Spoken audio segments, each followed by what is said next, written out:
Nilizinduka nikiwa ndani ya gari la wagonjwa. Harufu ya dawa za hospitali ilikuwa bado imeniandama, lakini safari hii ilikuwa tofauti. Nilikuwa nimefungwa kinyago cha oksijeni usoni.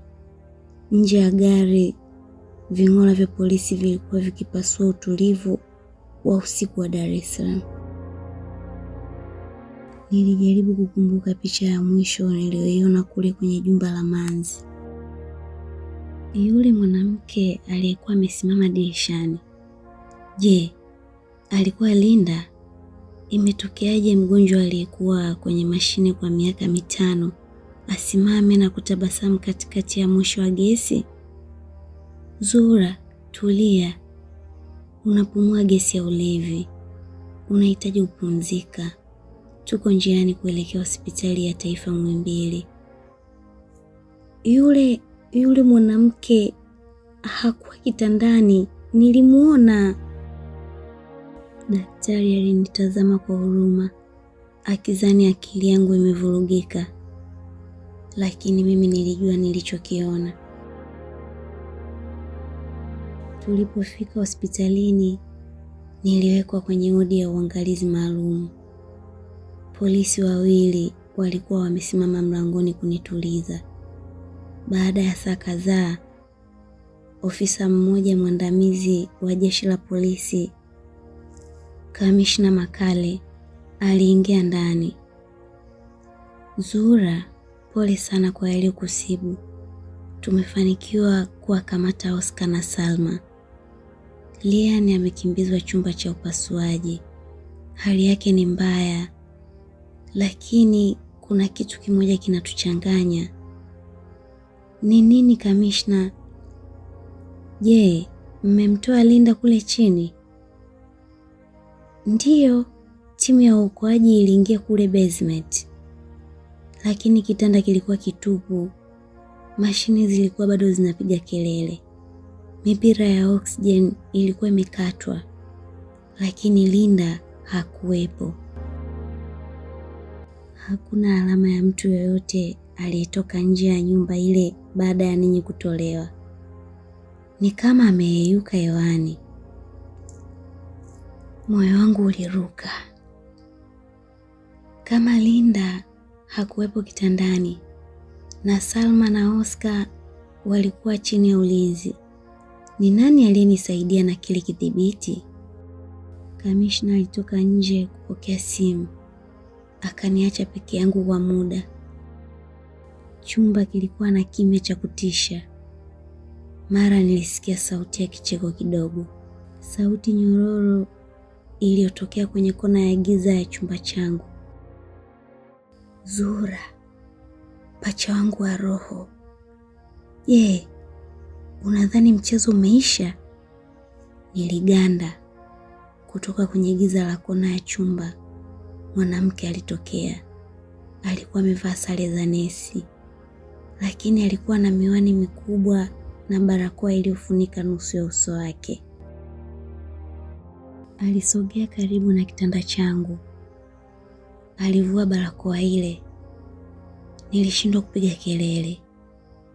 Alikuwa ni mimi. Alikuwa ni Linda. Lakini hakuwa na sura ya mgonjwa. Macho yake yalikuwa na mwanga wa akili nyingi na hila. Unashangaa kuona nikitembea? Lian alikuwa mjinga. Alidhani nipo kwenye koma kwa miaka 5. Ukweli ni kwamba nilizinduka miezi 6 tu baada ya ajali. Lakini nilijua nikiamka Oscar angeniua kwa sababu najua siri za wizi wake wa fedha za familia. Hivyo nilijifanya bado siko duniani. Nilicheza igizo la koma kwa miaka 4.5. Nikisubiri mtu kama wewe aingie kwenye hii nyumba na kuvuruga mambo. Kwa hiyo wewe ndiye uliyenong'ona ukutani? Wewe ndiye uliyeniokoa? Nilikuhitaji Zura. Nilihitaji mtu wa kuleta polisi na kuanzisha ghasia ili nitoroke bila Oscar kuniona. Wewe ulikuwa chambo changu bora. Sasa kila mtu anadhani nimepotea au nimekufa. Oscar anaenda jela. Ryan anabaki na maumivu yake. Na mimi naenda kuanza maisha mapya na zile fedha ambazo Salma alikuwa anazitafuta. Alitoa bahasha ndogo na kuiweka juu ya mto wangu.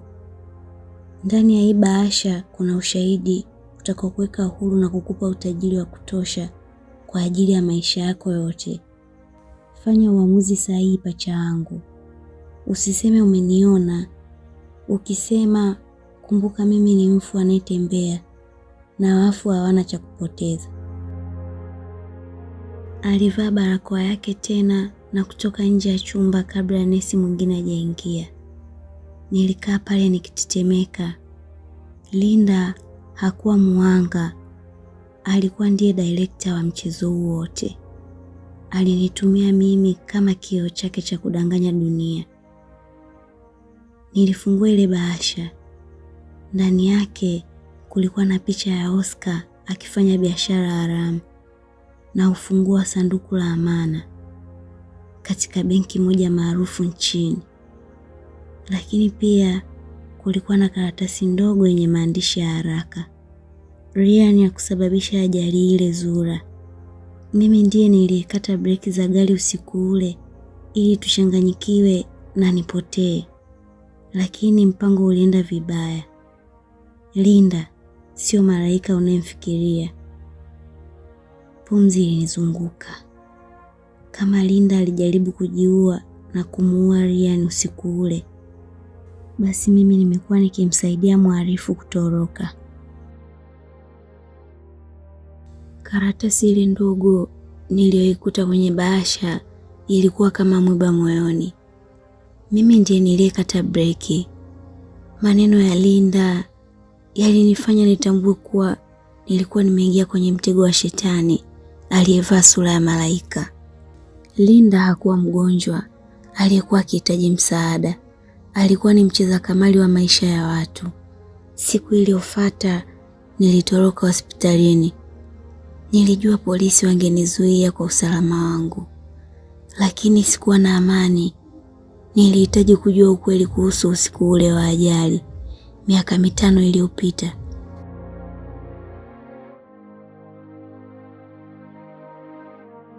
Karatasi ile ndogo niliyoikuta kwenye bahasha ilikuwa kama mwiba moyoni. Mimi ndiye nilikata breki. Maneno ya Linda yalinifanya nitambue kuwa nilikuwa nimeingia kwenye mtego wa shetani aliyevaa sura ya malaika. Linda hakuwa mgonjwa aliyekuwa akihitaji msaada. Alikuwa ni mcheza kamari wa maisha ya watu. Siku iliyofuata nilitoroka hospitalini. Nilijua polisi wangenizuia kwa usalama wangu. Lakini sikuwa na amani. Nilihitaji kujua ukweli kuhusu usiku ule wa ajali, miaka 5 iliyopita. Nilienda kwenye gereji ya kizamani iliyoko maeneo ya Temeke, ambako gari la Ryan lilipelekwa baada ya ajali. Niliambiwa fundi mmoja mzee Juma ndiye aliyekuwa wa kwanza kukagua gari ile kabla polisi hawajachukua ushahidi. Mzee Juma alikuwa ameketi kwenye kiti cha kamba akivuta kiko chake. Macho yake yalikuwa na mawingu ya uzee, lakini aliponiona alisimama ghafla. Alidondosha kiko chake chini. Linda, haiwezekani. Wewe ni mzimu. Niliambiwa umekufa au uko kwenye mashine. Mzee Juma, mimi sio Linda. Naitwa Zura. Nimekuja kuuliza kuhusu gari ya Ryan Manzi. Unakumbuka nini kuhusu breki za gari lile? Mzee Juma alivuta pumzi ndefu. Alinitazama kwa muda mrefu, kisha akanyosha mkono wake uliokuwa na makovu ya mafuta ya gari. Usiku ule wa ajali, mvua ilikuwa kubwa kuliko ya leo. Breki hazikukatika kwa bahati mbaya, binti yangu. Zilikatwa na mtu aliyekuwa na ujuzi mkubwa. Lakini kuna kitu ambacho hakuna mtu anajua. Kabla ya ajali, kulikuwa na kamera ndogo ya usalama ndani ya gari. Polisi walisema haikuwepo, lakini mimi niliikuta na niliificha. Iko wapi? Iko wapi hiyo kamera? Mzee Juma, tafadhali. Maisha yangu yanategemea huo ushahidi. Mzee Juma alinipeleka nyuma ya gereji na kutoa kasha la bati lililofukiwa chini ya injini ya gari kuukuu.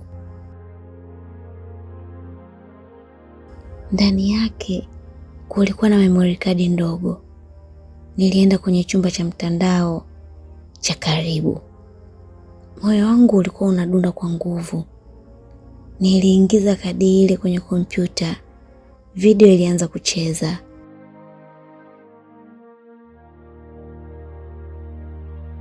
Kwenye video nilimwona Ryan akiendesha gari kwa hasira. Linda alikuwa amekaa pembeni yake akilia. Walikuwa wakibishana kwa sauti ya juu. Linda, huwezi kuniacha. Nimeua kwa ajili yako. Nimeiba kwa ajili yako. Ukiondoka nitaangamiza kila kitu. Wewe ni mwendawazimu. Ryan, breki hazifanyi kazi. Ryan, punguza mwendo. Ryan. Niliganda. Video haikuonyesha Linda akikata breki. Ilionyesha Ryan akiwa amepoteza akili, akijua fika kwa gari lina hitilafu, lakini akakataa kusimama kwa sababu Linda alitaka kumwacha.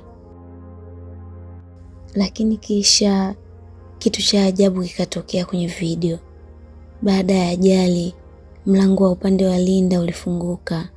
Mwanamke mwingine alitokea gizani. Hakuwa Linda wala hakuwa Zuhura. Alikuwa ni Salma. Salma aliingia kwenye gari lililovunjika. Akachukua mkoba wa Linda na kisha akakata nyaya za mashine za usalama kabla polisi hawajafika. Salma alikuwa hapo usiku ule. Ghafla nilihisi baridi nyuma yangu. Nikiangalia kwenye kioo cha kompyuta, niliona kivuli cha mtu amesimama mlangoni mwa chumba kile cha siri cha internet cafe.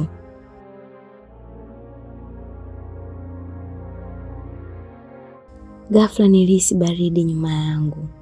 Nikiangalia kwenye kioo cha kompyuta, niliona kivuli cha mtu amesimama mlangoni mwa chumba kile cha siri cha internet cafe. Umeona mengi sana Zuhura. Memory card ile ilikuwa iwe kifo cha Linda, lakini sasa itakuwa kifo chako. Salma alikuwa amenifuatilia mpaka hapo. Alikuwa na bastola mkononi, lakini kabla hajafyatua risasi, taa za internet cafe zilizimika zote ghafla. Salma, dada yangu mpendwa, ulijaribu kuniua usiku ule ili uchukue urithi wangu. Sasa ni zamu yangu kufungulia mlango wa kuzimu. Kwenye giza lile nilisikia sauti ya mapambano. Miaka 5 ya chuki kati ya ndugu wawili ilikuwa ikimalizwa kwenye chumba kile kidogo cha Sinza. Nilitambaa chini ya meza nikijaribu kuokoa maisha yangu, huku sauti za risasi na vioo vikipasuka zikinitia hofu. Nilijua kwa sasa hakuna upande wa haki. Lian ni mhalifu, Oscar ni mshirika, Salma ni msaliti, na Linda ni kivuli kinachotaka kulipiza kisasi. Na mimi nilikuwa mpiga picha tu, niliyenaswa kwenye picha ya maisha yao ya kikatili. Giza la internet cafe lilijaa harufu ya baruti na vumbi. Nikiwa nimejibana chini ya meza, moyo wangu ulidunda kwa kasi, kiasi cha kuhisi unapasua mbavu zangu.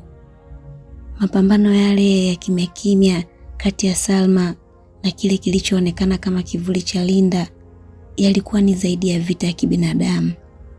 Ilikuwa ni vita ya nafsi mbili zilizooza kwa tamaa. Ghafla taa zilichakarika na kuwaka. Nilinyanyua kichwa changu taratibu. Salma alikuwa amelala sakafuni, akipumua kwa tabu, bastola yake ikiwa mbali naye. Alikuwa ameshikilia mkono wake uliokuwa na alama za kucha, kama vile ameshambuliwa na mnyama wa mwitu.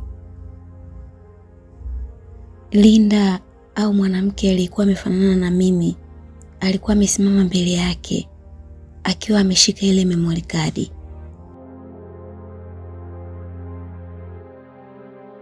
Ulijaribu kuniua Salma. Ulikata nyaya za oksijeni usiku ule wa ajali, ukizani nitakufa haraka ili ulisi utoke kwangu kwenda kwako. Lakini hukuandika kwenye hesabu zako kuwa mimi ni mpiganaji. Linda, tafadhali, mimi ni dada yako. Dada yangu alikufa siku ile breki zilipofeli. Sasa kuna mimi tu.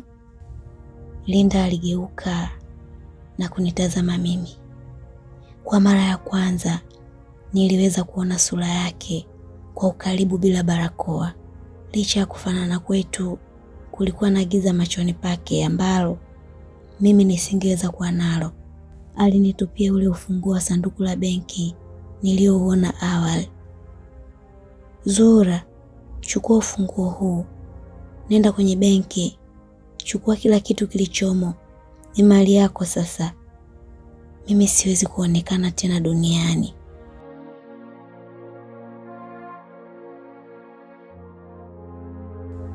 Linda Maliki lazima abaki kuwa mfu. Hili ndilo malipo yako kwa kuwa kivuli changu. Si utaki utajiri wako Linda. Pesa hizi zina harufu ya damu. Unataka mimi niishi maisha yako? Nivae sura yako kama kinyago cha kufunika uhalifu wenu? Hapana. Linda alicheka kicheko kifupi chenye huzuni. Basi umechagua njia ngumu pacha wangu. Lakini kumbuka, ukienda polisi utakuwa unajipeleka gerezani pia. Nani atamwamini mpiga picha maskini aliyekuwa anaishi kwenye nyumba ya bilionea mwenye kashfa? Dunia itakuona kama mshiriki. Linda alitoweka kupitia mlango wa nyuma wa gereji, akipotea kwenye giza la mvua kama moshi. Polisi waliingia na kumkuta Salma akiwa hoi, na mimi nimeshika ule ufunguo. Leo nimeshasimama kwenye fukwe za bahari, mbali na jiji la Dar es Salaam. Ryan yuko hospitali ya magereza, akitumikia kifungo cha maisha kwa jaribio la mauaji na kuficha uhalifu. Oscar na Salma wanapambana na kesi ya uhujumu uchumi na njama za mauaji. Dunia inadhani Linda Maliki alikufa usiku ule wa gesi. Mimi pekee ndiye najua kuwa yuko mahali fulani, akinitazama, akisubiri. Sikuchukua zile fedha za benki. Nilizikabidhi kwa taasisi inayosaidia wahanga wa ajali za barabarani. Nilirudi kwenye kamera yangu, lakini sasa sipigi tena picha za watu maarufu. Napiga picha za ukweli, picha za watu ambao sura zao hazijafichwa na maski za utajiri. Lakini kila ninapojitazama kwenye kioo, moyo wangu unaruka. Naona sura ya Linda, naona nyayo siri ambazo bado zinafuata hatua zangu. Maumivu ya kile nilichokiona hayatatoka kamwe rohoni mwangu. Mapenzi ya Ryan yalikuwa ni giza, na usaliti wa Linda ulikuwa ni sumu. Nimejifunza kuwa ukweli una gharama yake, na wakati mwingine gharama hiyo ni amani yako ya milele.